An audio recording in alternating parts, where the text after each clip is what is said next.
Information and communications technologies have a critical role to play in tackling climate change.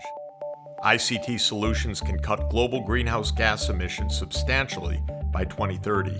Achieving such reductions would help avoid trillions of dollars of climate losses and help to connect billions more people to the global knowledge economy.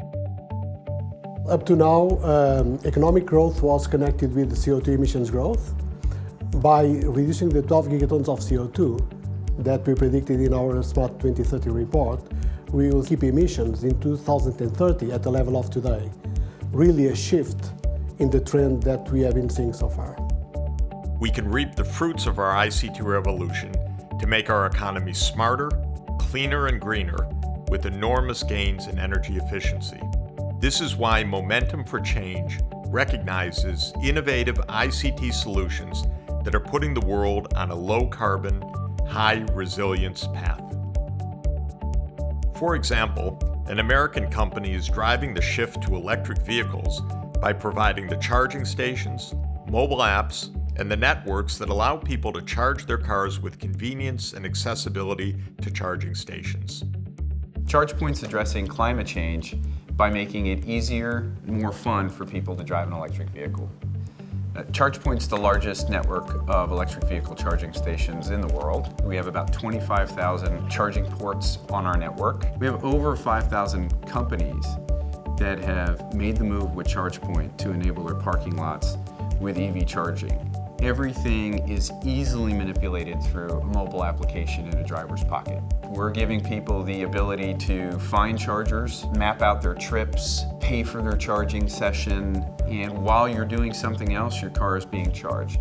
Global warming, 40% of it derives from our transportation fleet. So it's crucial that we develop the electric vehicle infrastructure we need. And that's why ChargePoint has made such an important contribution. In Uganda, information and communications technologies are being used to collect, analyze, and send crop and livestock market information and weather data to farmers. This technology is a two-way system. It collects market information. It supports the collection of daily weather data from villages. It goes to a central database located in Kampala, and the forecasters at Meteorology Department would make seasonal forecasts and daily weather forecasts, which is specific to those villages. So we have been receiving message from Chai every after 10 days. And it has been telling us what will happen in the future. How much rains do we expect to get? I could select what am I going to plant this season. What should I put in action? It has changed my life.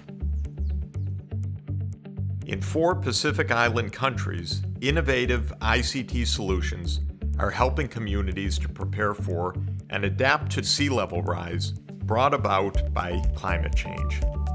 After me look at more map here, and me give him clear picture now, say yes, every number safe long stable base here.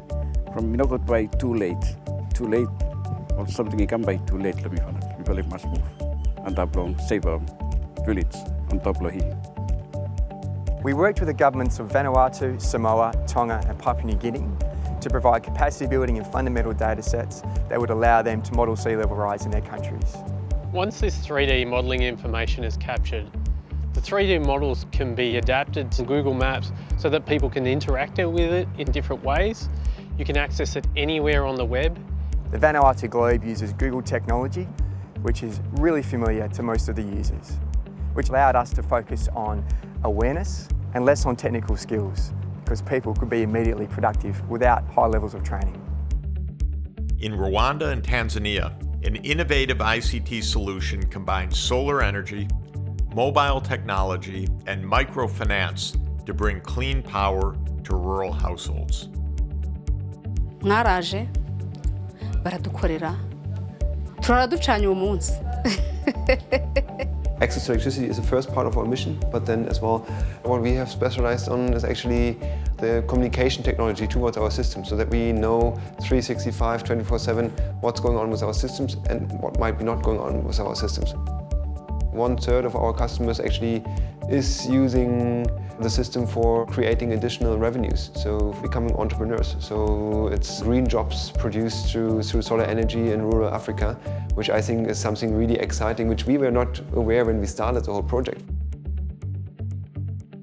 In Kenya and Uganda, the use of ICT is building resilience to the effects of climate change by providing access to safe, sustainable, and affordable water.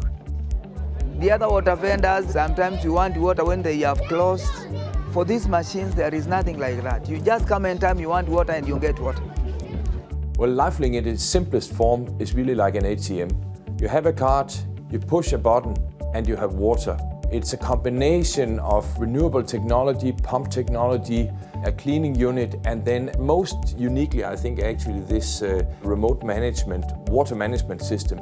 So this very direct link between the water utility and the consumer, where the price is managed directly, is a great benefit, both to the company, so the water utility actually selling water, but first and foremost to the consumer who pays the price intended.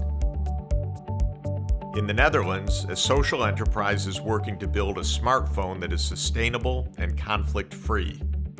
Fairphone started as an awareness-raising campaign around the use of conflict minerals in electronics. And slowly we realized that actually the issues in electronics are so diverse and include the entire supply chain that we needed to become part of the industry. Therefore, we identified 4 areas that we focus on: mining, design, manufacturing, and life cycle.